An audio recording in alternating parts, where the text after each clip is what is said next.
방금 봉독하신 시편 63편의 말씀을 토대로 그 사랑이 생명보다 더 소중하기에 라는 제목으로 오늘 말씀을 나누겠습니다. 오늘 이 시편의 배경이 되는 장면은 유다의 메마른 광야입니다. 그 시편 설명에는 다윗이 광야에서 드리는 기도다 그렇게 적혀 있기도 합니다. 이 시의 저자도 목마름의 강렬한 경험으로부터 시작합니다. 하나님, 주님은 나의 하나님, 물기 없이 메말라 황폐한 땅에서 목마른 사람이 물을 찾듯이 내가 주님을 찾습니다. 내 영혼이 주님을 찾아 목이 마르고 이 육신 또한 주님 찾아 애가 타며 내가 성소에서 주님을 뵙고 주의 권능과 주의 영광을 봅니다 라고 시작합니다. 팔레스타인 땅은 매우 건조하고 메마른 사막지대입니다. 광야라고 부르는 땅입니다. 여기엔 나무도 없고 풀도 없고 땅에서 이글거리는 열선 아지랑이들만 올라옵니다. 입술은 바짝 말라서 타오르고 목구멍이 마르면은 이 목젖이 목에 딱딱 붙었다 떨어질 때 통증까지 느껴집니다. 목구멍에서는 계속 수수깡 타는 냄새가 올라옵니다. 이런 상황에서 목을 적셔줄 한 방울의 물을 기다리는 것은 생명 그 자체라고 볼 수 있습니다. 물 한 방울의 간구는 생명을 유지하기 위한 간절한 간구입니다. 그런데 시편 기자는 그것은 단지 비유일 뿐입니다. 시편 기자가 진정 바라는 것은 물 한 방울이 아니라 바로 하나님 자체입니다. 내 영혼이 주님을 찾아 목이 마르고 이 육신도 주님 찾아 애가 타서 라고 말합니다. 그는 물 한 방울을 바라는 이상으로 하나님을 바랍니다. 그래서 그는 성소를 찾아 주님을 뵙고 주의 권능과 영광을 본다고 기록하고 있습니다. 이렇듯 생명이 소중하지만 시편 기자는 그 생명보다 소중한 것을 발견합니다. 흔히 우리는 생명이 우리의 궁극적인 목표이고 가치라고 합니다. 그러나 시편 기자는 사랑이 생명보다 나음으로 라고 말합니다. 크리스찬들에게 살고 죽는 것은 그것 자체로 의미 있는 일이 아닙니다. 삶의 시간이 그 양이 중요한 것이 아니라는 말이죠. 그 생명들이 참으로 가치 있는 것은 우리들이 살아가는 길지 않은 인생을 얼마나 마음을 나누고 살 수 있는가, 얼마나 사랑하면서 살 수 있는가 하는 것입니다.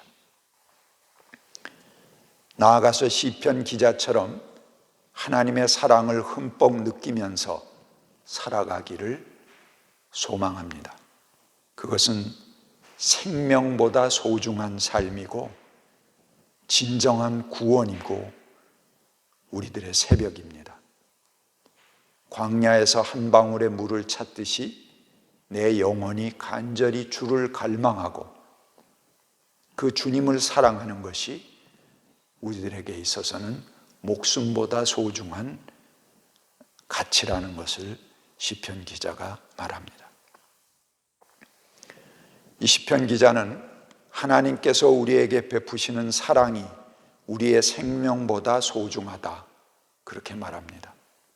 개역 성경은 주의 인자가 생명보다 나음으로 라고 번역했습니다. 요즘 코로나로 온 세계가 시끌벅적하면서 그 좋은 사례가 MBC 뉴스에 소개가 되고 있습니다. 박용하 씨는 어린 시절에 아버지가 교통사고로 일찍 돌아가시고 할머니 손에 의해서 자라났습니다. 할머니는 엄마이자 큰 언덕이었습니다.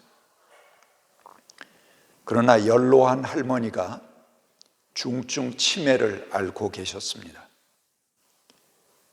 지금은 손자가 할머니를 돌보는 중에 할머니가 코로나19에 걸려버렸습니다.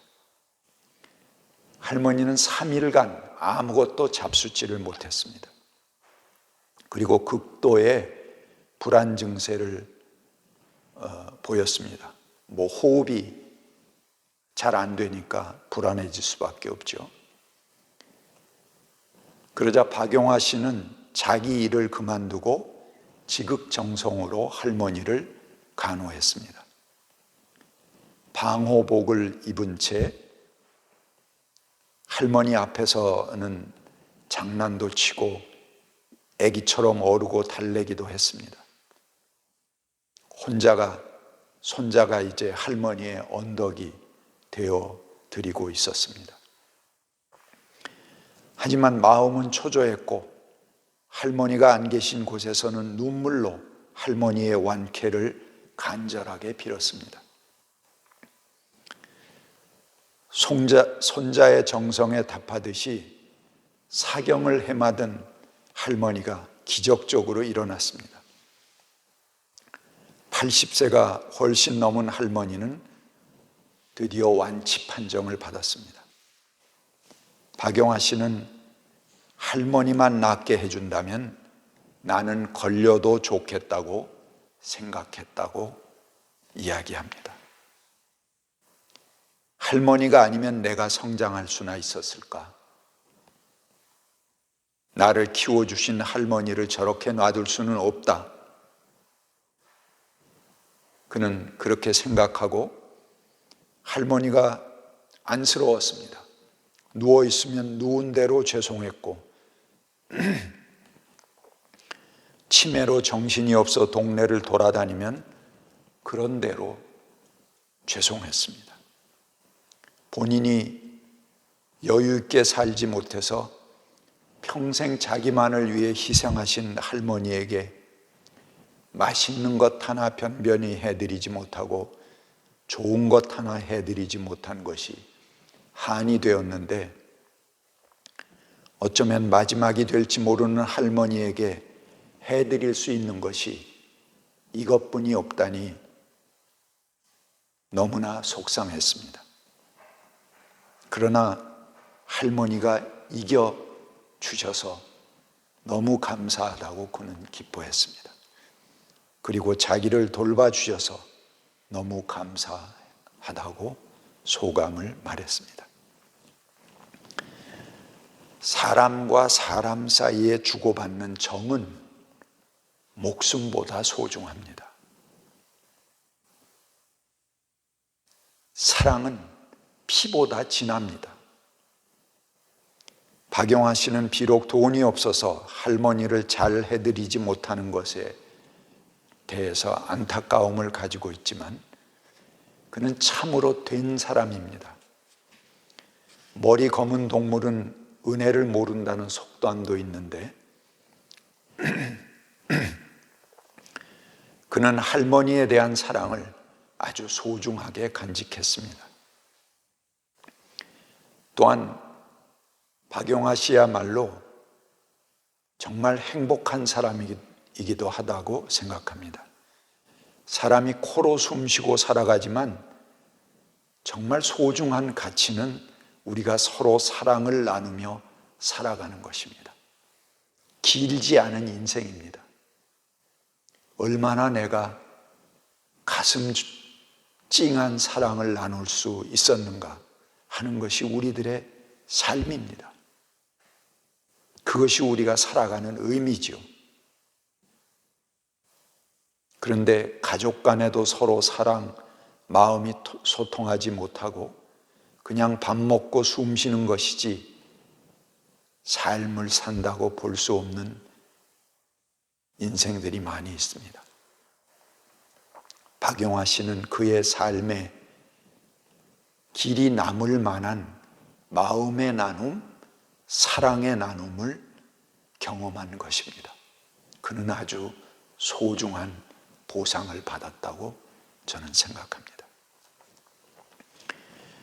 천하를 호령하던 유명한 헤롯 대왕, 그 헤롯 대왕은 온 천하가 자기 손에 있었지만 자기가 죽은 후에 사람들이 기뻐서 환송을 올릴까 봐 자신이 죽을 때 유다 각 고을에 신망 있는 사람들을 같이 죽이라고 살생부를 만들어서 관리했습니다. 그는 당대의 유명한 왕이고 전 세계가 알아주는 건축자였습니다. 하지만 그가 죽었을 때 정말 눈물 흘릴 사람이 하나도 없었습니다. 누구보다도 자기 자신이 그것을 잘 알고 있었습니다. 그는 천하를 가졌지만 사랑은 한 줌도 갖지 못했습니다. 받아보지도 못했고 자신도 누구를 사랑하지 못했습니다. 그냥 허울 좋은 명성만 그에게 부여돼 있을 뿐입니다. 왕위 계승과 관련해서 가족 간에도 서로 죽고 죽이는 광증의 전쟁에서 살아남은 승자였습니다. 그런데 그런 것을 과연 삶의 승자라고 부를 수 있겠는가?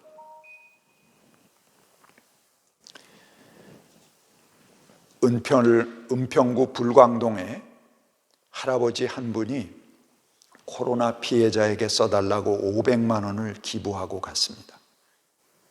그래서 그를 조사해 보니까 그는 기초생활수급자였습니다. 그의 통장을 보니 그가 가진 전 재산이었습니다. 그동안 정부에서 받은 푼돈을 모아놓은 돈이었습니다. 또 한 분 할머니는 이름도 신분도 밝히길 원치 않아서 단지 빨간 옷을 입은 할머니라고 말할 수밖에 없는 그런 분이었는데 74만 3천 원이 들은 저금통을 가져왔습니다. 평소 밥값을 2, 3천 원씩 아껴서 모은 돈이라며 있는 사람에게니까 아무것도 아니겠지만 어려운 사람에게는 그의 형편을 따지거나 묻지도 말고 오직 코로나19로 고통받는 이에게 써달라는 삐뚤빼뚤한 글씨의 쪽지와 함께 동사무소에 그것을 기증하고 떠났습니다. 이게 MBC 뉴스데스크 팀이 불광 이동 동사무소 하나의 동사무소를 찾아서 취재한 기사입니다. 3월 18일자에 방영된 것이죠. 그러니 아마도 여기저기 이런 미담들이 수두룩하게 나올 것이라고 생각합니다. 그런 것 보면 우리 민족의 심성은 참으로 곱습니다. 정말 억세게 싸우기도 하지만 위기가 닥치면 자기를 희생하고 사랑을 실천할 수 있는 사람들이기도 합니다.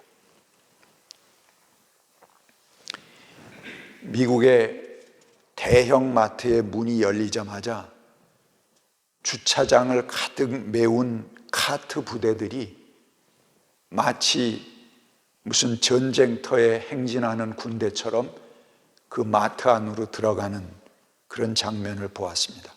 그들은 마트 안에 들어서자마자 보이는 대로 주워 담았습니다. 삽시간에 마트의 물량이 동이 나서 문을 닫을 수밖에 없었습니다. 식료품, 생필품 사재기로 전쟁터가 되었습니다. 대형마트 진열대가 텅텅 비어 있고 남은 휴지 하나를 서로 움켜쥐고 서로 차지하기 위해서 치고받는 몸싸움을 하는 영상도 보았습니다.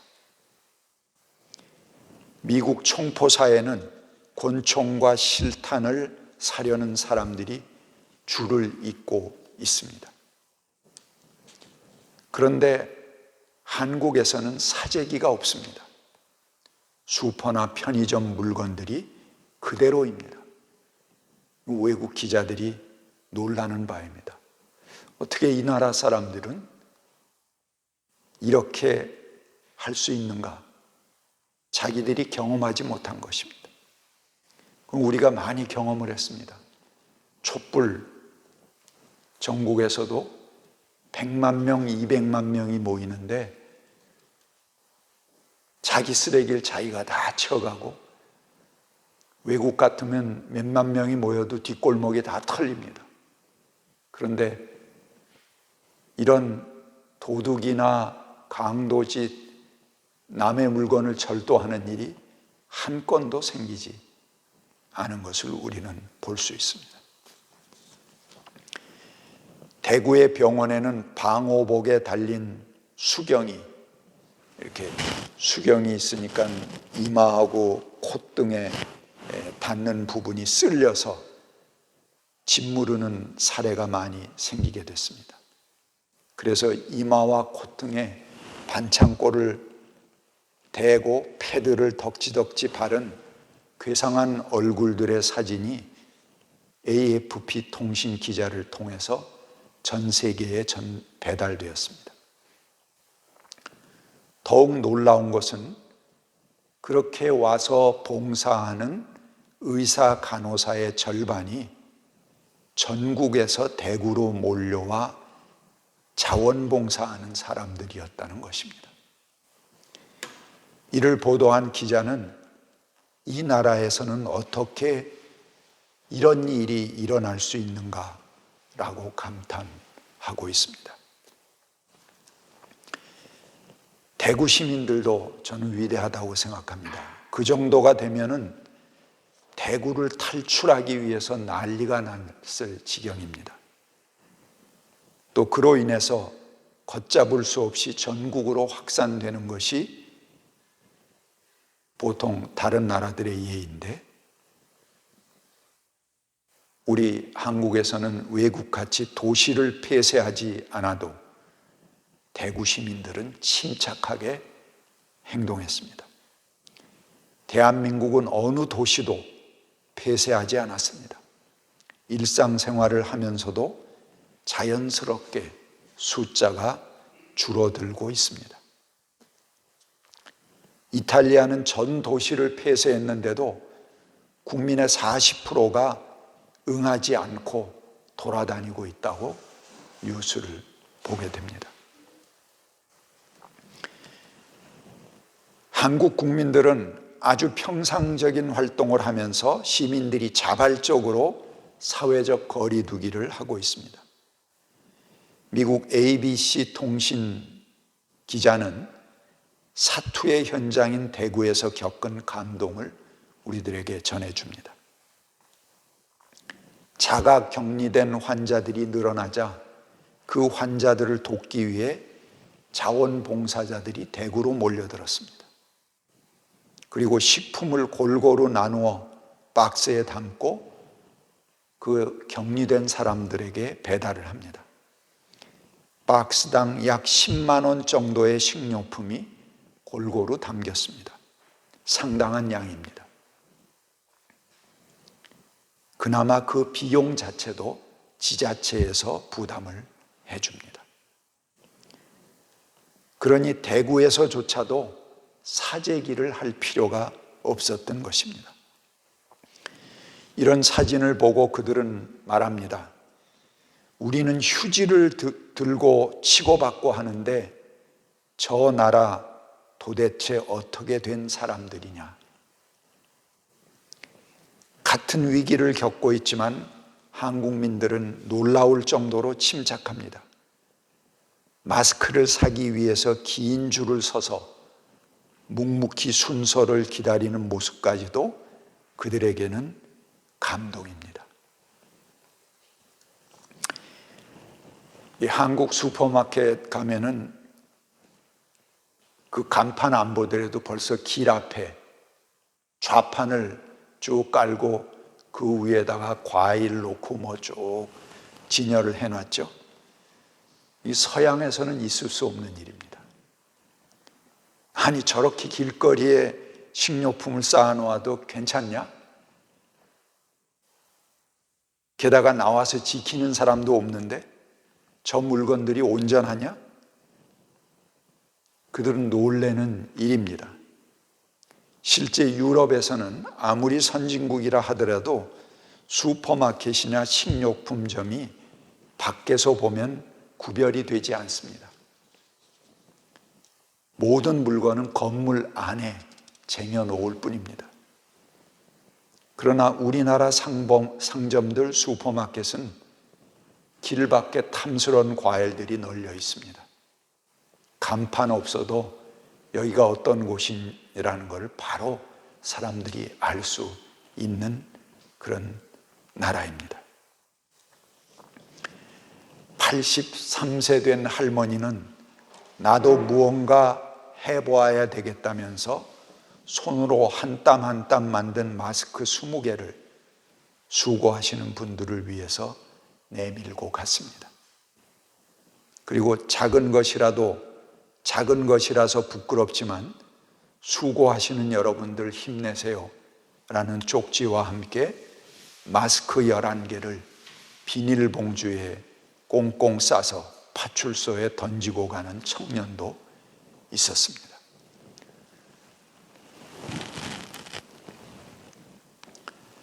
정부가 바이러스의 전파를 막기 위해 신속한 검사를 하고 모든 과정과 결과를 투명하게 공개하고 있습니다. 검사에서도 전례가 없지만 한 확진 판정을 받아 퇴원한 환자의 진료비 명세서가 세계인들을 또한 놀라게 하고 있습니다. 900만 원이 훨씬 넘는 청구서에는 의료보험공단이 대부분을 부담합니다. 본인 부담액이 144만 원입니다. 그런데 그것도 국가에서 재난 상태로 보고 지원해 줍니다. 실제로는 본인이 내는 돈은 4만 원 정도라고 합니다. 그런데 그것을 본 외국의 네티즌들은 그나마 실손보험이 있으면 4만 원도 받겠네 라고 부러워하고 있습니다. 이런 명세서가 미국 TV에 나가자 미국인들이 모두 한국을 부러워하고 있습니다. 트럼프가 긴급 조치를 발령하면서 미국 시민들에게 $1,000씩, 한국 돈으로 120만 원 정도를 제공하겠다고 공언했습니다. 그런데 그들이 병에 걸려서 병원에 입원하고 한국에서 이 완치된 환자와 같은 서비스를 받으려면 수천만 원 이상의 비용이 발생합니다. 거기에 120만 원은 세 발의 피입니다. 코로나에 걸린다면 부자 아니면 죽을 수밖에 없으니 전쟁 이상의 상황이 연출되는 것입니다. 이탈리아는 코로나 사망률이 8.7%에 달합니다. 이는 세계보건기구가 발표한 3.4%, 중국의 사망률인 3.9%의 2배를 훨씬 넘는 수준입니다. 이에 비해서 한국의 사망률은 0.65%입니다. 이탈리아가 의료 수준이 낮은 나라가 결코 아닙니다. 이탈리아는 세계 제국 로마의 수도였고 가장 전 세계에서 의료가 발전한 국가였습니다.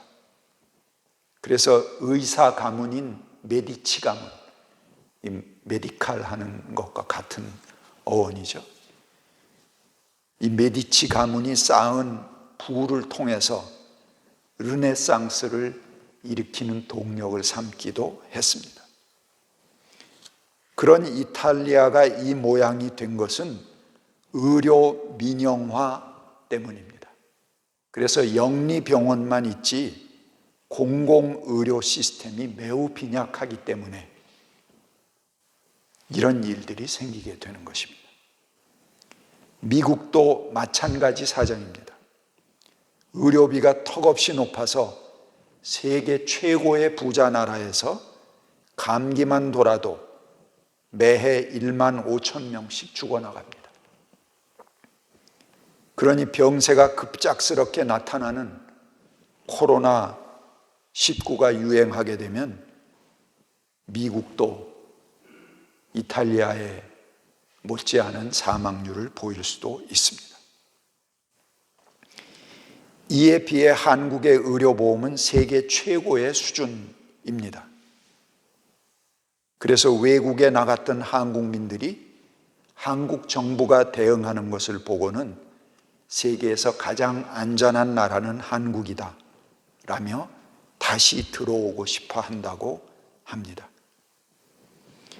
모든 일에 좌경이니 공산주의니 하는 것을 팔아먹고 있는 낡은 세대의 기득권들만 아니라면 우리의 시민의식으로 최고의 나라를 만들 수 있다고 저는 생각합니다. 코로나19 사태를 극복해가는 한국민들의 여정을 소개한 영상 한 편이 지구촌을 감동시키고 있습니다.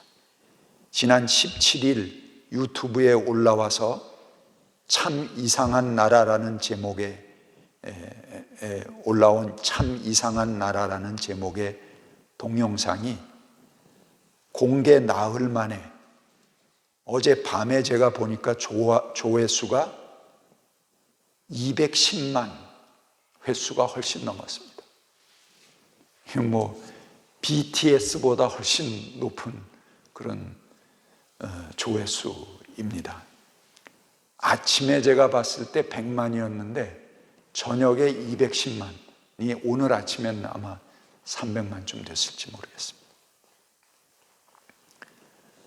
누가 시키지도 않았는데 자발적으로 기부 행렬에 동참하는 국민들을 소개합니다.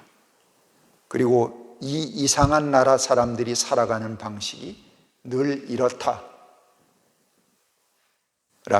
라면서 1997년도 외환위기 당시 저마다 금가락지, 금리빨까지 다 모아서 금 모으기 운동을 할 때도 전 세계인들이 놀랐고 2007년 태안에 기름이 유출돼서 바닷가 일대가 검은 기름이 휩싸고 있는데 온 국민들이 수백만 명이 교대로 그 해안가에 가서 기름 범벅이 된 채로 걸레로 닦아내는 모습. 그래서 그 넓은 해안가를 말끔하게 닦아내지 않았습니까? 그야말로 불가사의한 일들이었습니다. 그 끝없는 자원봉사의 행렬을 이 영상은 상기시킵니다. 지금 세계가 한국의 신속하고 투명한 그리고 뚝심 있는 코로나 대응을 극찬하고 있습니다. 이는 정부의 대응도 대응이지만 세계민들이 놀라고 있는 것은 자기들과는 너무나 다른 한국민의 놀라운 시민의식입니다. 영상을 본 외국인들이 10,000개 가까운 댓글을 올렸습니다. 한국민들은 어려움 속에서도 상식적인 행동이 무엇인지, 투명성이 무엇인지, 진정한 민주주의가 무엇인지 보여주고 있다며 한국에서 영감을 얻어 함께 코로나19에 맞서야 한다 나도 이런 사회에서 태어났으면 좋았을 걸 이라고 댓글을 달고 있습니다. 자신을 유럽인이라고 소개한 한 누리꾼은 이 영상을 보면서 왜 내가 자긍심을 갖게 되는지 모르겠다. 이 영상은 나를 일깨운다. 이것을 보니 괜히 눈물이 난다 라는 반응들을 보이고 있습니다. 지금 세계 언론이 한국의 공격적인 코로나19 대응과 한국민들의 시민의식에 놀라듯이 2020년 대한민국 국민은 반드시 이 코로나19를 극복할 것입니다. 우리는 반드시 이 위기를 이겨낼 것입니다. 코로나 바이러스가 우리를 괴롭힐지라도 그것은 잠시 지나가는 것입니다. 더욱 소중한 것은 우리 민족이 생명보다 소중한 사랑을 나누고 있다는 것입니다. 그 사랑을 경험하고 있다는 것입니다. 우리는 위기를 기회로 만들 수 있는 민족입니다. 다음 주는 제가 우리가 어떤 기회들을 만들어 갈 수 있을까에 대한 꿈들을 여러분들에게 펼쳐보겠습니다. 같이 침묵으로 기도하겠습니다.